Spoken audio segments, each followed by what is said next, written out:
Hey, this is Q&A with Sergey. In this series of videos, I'm answering the most common questions about singing from Singing Carrots users. Today, we're going to be talking about warm-ups. Last week, one user asked me about the best way to warm up your voice before a gig and whether there's a difference between warming up for a gig, a recording session, or a practice session. We had a call that I recorded, and I'll share some highlights from that call with you. Enjoy. So, what is the best way to warm up before the gig? Let's go step by step. We can, I think, separate two different things. One is the most effective way to warm up before you go on stage. And another Yes. thing is if you are preparing for the practice session, here warm up is kind of blended into the practice itself. They kind of come together, if you will. If we talk about the mechanics of the warm up, one thing that I want to talk about is that singing is very similar to going to a gym in many ways. And one of the things that we know about the body is that to make any part of it that needs to become mechanically more effective, we need to rise the temperature a little bit, just the Yeah. body temperature that we have. And this is Oh, why, for okay. example, if you go to the gym and let's say you want to do heavy lifting, you want to like push the barbell, right? Do the deadlift. You can start your warm up by doing a cardio exercise like running, which has Yeah, nothing to do right. muscle wise with the exercise you are going to do, but this will Hmm. increase your heart rate and this will increase your body temperature. And because for singing, you also use the muscles of your body and you also want essentially them to be a little bit more elastic. You want to move them into a little bit more elastic state so that when you start using them, you have less chances of harming them. You want to do the same thing. You want to increase the Yes. temperature of your body. So the best thing to do is actually to start from a body warm up instead of a voice warm up. This can be anything. As simple as if you have a destination where you're going to be doing it, you just walk there, but you walk really in tempo to make sure your heart rate goes a little bit up. You might wonder, what's the best exercise for that? Everybody's body is different, right? So I cannot really advise here what exactly you should do. I myself, I am in my 30s. So I, for example, feel comfortable doing a session of push ups. But essentially, you need to figure out what's the physical activity, just a very simple exercise, maybe squats. You know, they have in yoga this movement where you bend down and up multiple times. Something that is not hard neither on your joints nor on your muscles, but only increases the heart rate. And you just do it for 5 minutes. Okay. What do we do next once the body temperature goes up a bit? Then, once you are there, if you are just going to perform, I would say you can do one warm up that we call humming. When you start Humming. singing Hmm. melodies, either you start doing some melodies with closed mouth. Yeah. Why this is important is because as you keep your mouth closed, you basically do not allow too much pressure of the air to go out and harm anything within your vocal box because it ends up to be a controlled system where your closed lips are controlling the pressure. Another way of doing that is lip trills. This is when you do the sound like this.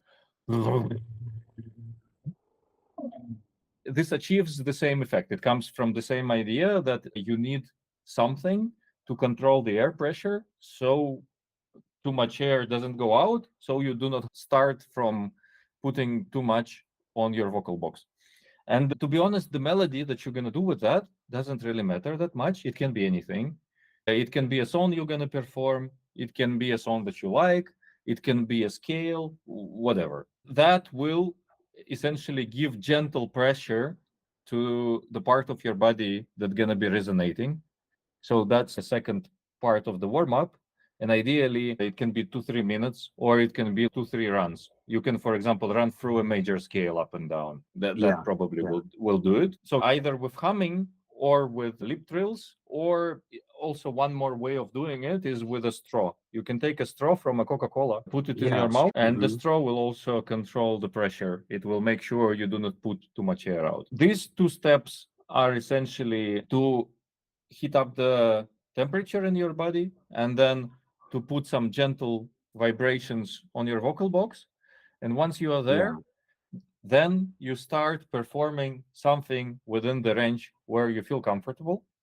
And again, the mechanical thing to do would be to take any scale and walk with the scale through the part of your range that you normally don't have troubles with. Or if you know a song that fits within that part already and you like singing it, you can sing that song. Or doesn't even have to be the song, the whole song, right? It can be just one verse, one chorus, and you're done.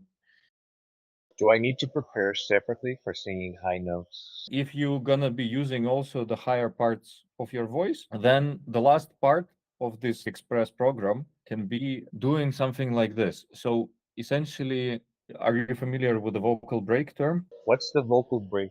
This is the part in your range where if you start singing higher and higher and higher, you have to switch between the voice registers. You naturally feel that you cannot go higher without changing the physical configuration of your voice box. And depending on the day, it can vary a bit. But normally, it's a range of 2-3 notes where these notes are already a bit too high to sing in your normal voice. And basically, this area is just called the vocal break because often our voice breaks if we try to go higher. That's where the name comes from. So the idea is, first you need to know where your break is. So what you try to do, you try to go higher than that, and you try to go significantly higher than that, maybe one octave higher, or at least 8-9 semitones higher than that. And with your falsetto, very slightly, preferably with an E sound, because E sound is the simplest sound for falsetto, you start phonating there in falsetto. And you go that high and you start like, and you just spent a little bit of the time in falsetto, but in the part that is already a bit higher than your break, because in the break, your body might feel confused. Do I need not to go to falsetto? So you spend a little bit time there just playing with it, not doing anything fancy. And then after you feel you are comfortable holding one note there, what you try to do, you try to glide down. You try to go slowly down with your pitch. So you pick a very high note, like, and then from that moment, you will go down. Did you hear at some point the quality of my resonance changed when I was doing that? So this is essentially where my vocal break is, right? And you gonna hear that as well. And the idea is to find a comfortable high note and glide down multiple times through the break. And this will kind of warm up your vocal cords in the configurations that are necessary for this part. After that, most probably, you will already feel energized. Then what you can do, you can perform a piece from a challenging song that you have that already involves high notes. And that would be it for your express warm-up. Amazing. Now, I have a warm-up sequence for the gig. Is there any difference in how you warm up before a recording session? It kind of conceptually is the same. But if you are recording some particular piece, I would imagine that you're going to be repeating that particular piece multiple times. Because if you are performing live, you're probably going to sing one song, another song, another song. And this is what makes a small little difference. So here, it might make a little bit more sense, incorporate the melody of the song that you are planning to record into the warm up. This is basically what's going to be the difference mainly. And you can essentially use the melody of what you're going to record with those things that I've mentioned. You can hum that melody, you can do the trills with that melody. Before you start singing the melody, also before you start singing with the lyrics, the song that you are about to record, there is also an exercise to sing the melody of the vocal part just with vowels exclusively. Different vowel sounds might make it feel a little bit different, but normally what happens is that E is the sound that is simplest to go high, and ah is the sound that is simplest to make loud when you're low, like loud. Because sometimes if you go too low, you might barely hear yourself. It might be hard to start resonating. And to be honest, there is not much you can do about it. It's genetics mostly. Some vowels might be a little bit better pronounced in this area than the others, and more typically open ones, like like they just tend to vibrate a little bit louder. Yeah. That was our chat with the user. Now, I'd like to summarize what we discussed and reiterate the main ideas that might be useful for you. 1. Do some cardio exercise to increase your body temperature. 2. Practice lip trills, humming or singing melodies with a straw to control air pressure. 3.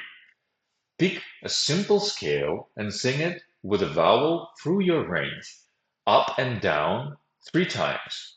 Use singing carrot speech training if you don't play an instrument. 4. If you plan to sing high notes, start resonating above your vocal break in falsetto and Mickey Mouse voice and glide down to your chest voice 4 to 5 times. 5. If you are planning to record something, incorporate the melody of your song into the warm-up. Sing that melody with a vowel before using the lyrics. That's it for today. If you found this useful, like the video, subscribe to our channel, and check out singingcarrots.com for a ton of amazing tools and resources studying singing. Unleash your voice, my friend. Ciao.